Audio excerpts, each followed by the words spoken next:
CM Punjab का आसान कारोबार कार्ड लोन जो मिल रहा है आजकल, उसको अप्लाई करने से पहले इस वीडियो को आपने डिटेल में मुकम्मल देखना है ताकि आप कोई भी गलती ना करें, क्योंकि इस टाइम सैकड़ों आई थिंक हज़ारों लोग होंगे जिन्होंने गलत डिटेल्स फ़िल की हैं या उनको बेचारों को नॉलेज नहीं था, उन्होंने वो फॉर्म नहीं पढ़ा जिस पे सारी डिटेल्स वो मांगते हैं और गलत फॉर्म फिल करने की वजह से उनकी जो एप्लीकेशन है वो रिजेक्ट हो गई।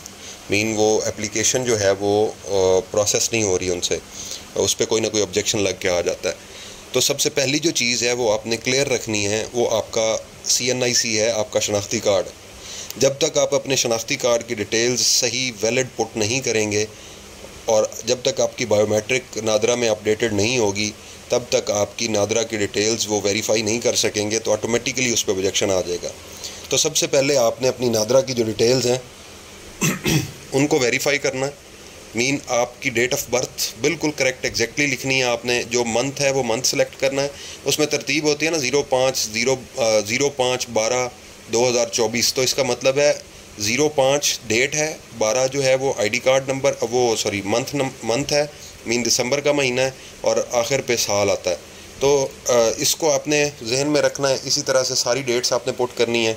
उसके बाद आ जाती है आपकी एक्साइज ड्यूज़। एक्साइज का ऑब्जेक्शन आ जाता है, एक्साइज वेरिफिकेशन। पहला नादरा वेरिफिकेशन है, दूसरा एक्साइज वेरिफिकेशन है। एक्साइज का मतलब किसी भी बंदे के नाम पे कोई गाड़ी है और वो टोकन टैक्स उस पर एलिजिबल है, उस पे करना है टोकन टैक्स।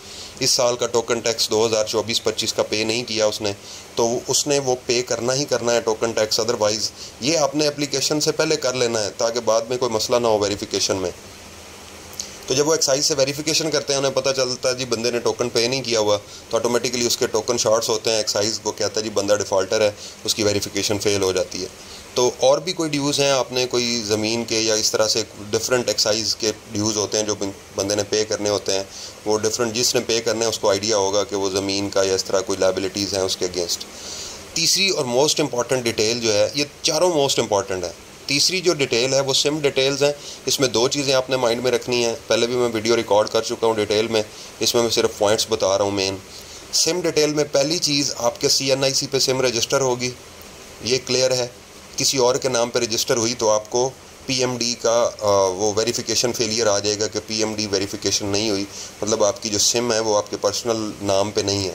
और दूसरी जो चीज़ इसमें आपने जहन में रखनी है वो ये है कि आपकी जो सिम है वो पोर्टेबल ना हो, उसका नेटवर्क चेंज ना हुआ हो। नेटवर्क चेंज होने का मतलब कि आपके पास नंबर तो 0305 जैज़ के कोड वाला नंबर है, लेकिन आपने उसको कन्वर्ट करा रखा है जोंग पे या टेलीनॉर पे या यूफोन पे, तो आप उसको वापस या तो जैज़ पे कन्वर्ट करा लें अगर कोई और सिम नहीं है नॉन पोर्टेबल।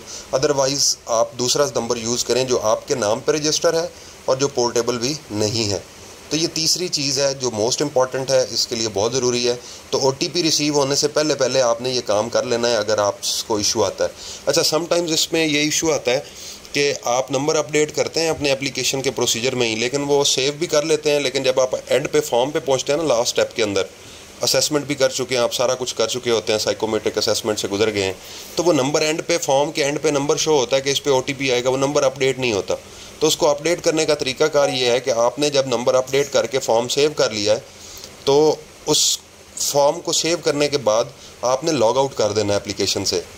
आगे सबमिट फाइनल जो फॉर्म है ना, वो जो आपके पास गारंटी आती है पर्सनल गारंटी, उसको सबमिट नहीं करना आपने, उसी पे लॉग आउट कर देना है। लॉग आउट करने के बाद आप दोबारा लॉगिन करेंगे और फाइनल सबमिट करते जाएंगे तो आप देखेंगे कि एंड वाले फॉर्म पे आपका नंबर अपडेट होके आ जाएगा। इसमें ये इशू आ सकता है। चौथा और फिर फोर्थ इम्पॉर्टेंट पॉइंट जो है, हम इसको ऐसे कह सकते हैं, first important, second important, third important and fourth important, all the points are equally important. Fourth जो पॉइंट है वो आपका है लोन हिस्ट्री या कर्ज़ का लेन देन। अगर आपने पहले किसी बैंक से लोन लिया हुआ है तो आप इस लोन के एलिजिबल नहीं हैं, आपको पहले वो पूरी अमाउंट वापस पे करनी है, उसके बाद आप एलिजिबल हैं। अगर आप अमाउंट पे कर चुके हैं और उस पर भी ऑब्जेक्शन आ गया है तो फिर आप स्टेट बैंक से अपनी क्लियरेंस लेते हैं और उस क्लियरेंस का एक नंबर मिलता है, सीरियल नंबर, वो आपने उनकी 1786 पे 1786 पे कॉल करेंगे इनकी हेल्पलाइन पे, और ये 15-20 मिनट 30 मिनट पे बाद वो फ़ोन उठा लेते हैं, मतलब वेटिंग टाइम के बाद। तो इस पे थोड़ा सा आपको सब्र करना पड़ेगा क्योंकि बहुत ज़्यादा लोग कॉल्स कर रहे होते हैं। सो मेरी भी 6-7 बार बात हुई है, ये सारे इस मसले मुझे इसलिए पता है, तो वो भी बड़ी मुश्किल से हुई है। तो लोन हिस्ट्री आपकी क्लियर होनी चाहिए। आप कोई अभी रीपेएबल लोन ना हो जो आप पे कर रहे हो किसी बैंक का। समटाइम्स होता क्या है, बंदा कहता है मैंने तो कोई लोन नहीं ले रखा, हालांकि उसने जैज़ कैश या इजी पैसा से कहीं ना कहीं किसी ना किसी फॉर्म में लोन ले रखा होता है। मतलब वो 1000, 1200, 1500 लोन ले लेते हैं।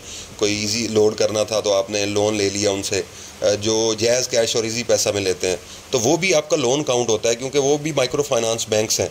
इजी पैसा और जैज़ कैश जो है मोबिलिंक माइक्रो फाइनेंस बैंक है, इसी तरह से इजी पैसा का टेलीनॉर माइक्रो फाइनेंस बैंक है। तो ये प्रॉब्लम्स आती हैं। अब इनका लोगों को पता नहीं होता, इसलिए वो मतलब जल्दी में अप्लाई तो कर देते हैं, लालच। मैं तो इसे कहता हूँ कि बंदा लालच में अप्लाई कर देता है। मैंने भी अप्लाई कर दिया था लालच में।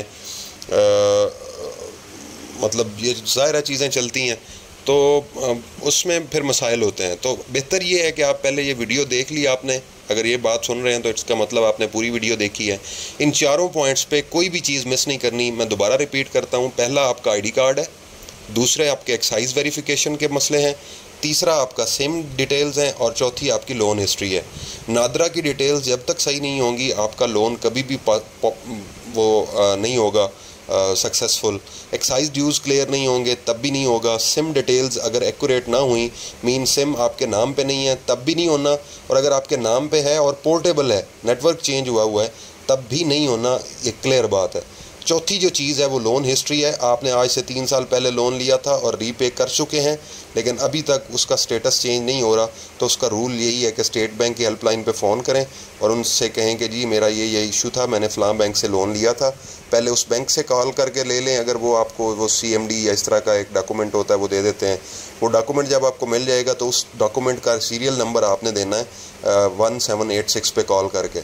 तो ये चारों चीज़ें जब तक आप क्लियर ना हों तब तक मेहरबानी करके आपका एहसान होगा मेरे ऊपर, अपने ऊपर, कि आपने अप्लाई नहीं करना। अगर आप अप्लाई करेंगे तो ख़ुद ज़िम्मेदार होंगे, मैं ज़िम्मेदारी नहीं लूँगा। सादा सा मसला है, सिंपल सी बात है कि वो आपके लिए प्रॉब्लम है। तो मैं नहीं चाहता कि आपको प्रॉब्लम हो या आपके इश्यूज़ हों। और जिन लोगों को ये इश्यूज़ आ चुके हैं, ऑब्जेक्शंस आ चुके हैं, उनके लिए मैंने सेपरेट वीडियोज़ रिकॉर्ड कर दी हुई हैं कि वो किस तरह से इन इश्यूज़ से बच सकते हैं। मतलब इनका सोल्यूशन क्या है कि आ तो गया, अब तो प्रॉब्लम बच तो सकते नहीं हैं, अब इशू आ गया, एक्साइज वेरिफिकेशन का इशू आया या इस तरह की चीज़ें हो गई हैं, तो उससे बचने के लिए क्या करना चाहिए, उसके लिए डिटेल्ड सेपरेट वीडियोस हैं। नादरा डिटेल्स के लिए अलग से वीडियो है कि नादरा वेरिफिकेशन अगर फेल होती है उसकी वीडियो सेपरेट है, एक्साइज ड्यूज़ की वीडियो सेपरेट है, सिम डिटेल्स की वीडियो सेपरेट है, और लोन हिस्ट्री की वीडियो सेपरेट है। लोन हिस्ट्री में इतना इशू नहीं है, वो मैं आपको बता चुका हूँ इसी वीडियो में कि लोन अगर आप दे चुके हैं वापस तो क्लियर करें, अगर नहीं दे चुके तो फिर सिंपली वो दें, अपना टाइम पूरा करें। और अगर इसके डेडलाइन से पहले हो जाता है, अभी इसकी डेडलाइन वैसे आई तो नहीं है, लेकिन अगर इसकी डेडलाइन से पहले आपका लोन क्लियर हो जाता है तो फिर आप अप्लाई कर दें, कोई इशू नहीं है, फिर आप बाद में क्लियरेंस करवा सकते हैं। Thank you very much. अपनी दुआ में याद रखिएगा। कोई सवाल हो, किसी भी किस्म का छोटे से छोटा सवाल हो, आप कमेंट सेक्शन में पूछ सकते हैं, मैं उसका टाइमली जवाब देने की कोशिश करूँगा। अल्लाह हाफ़िज़।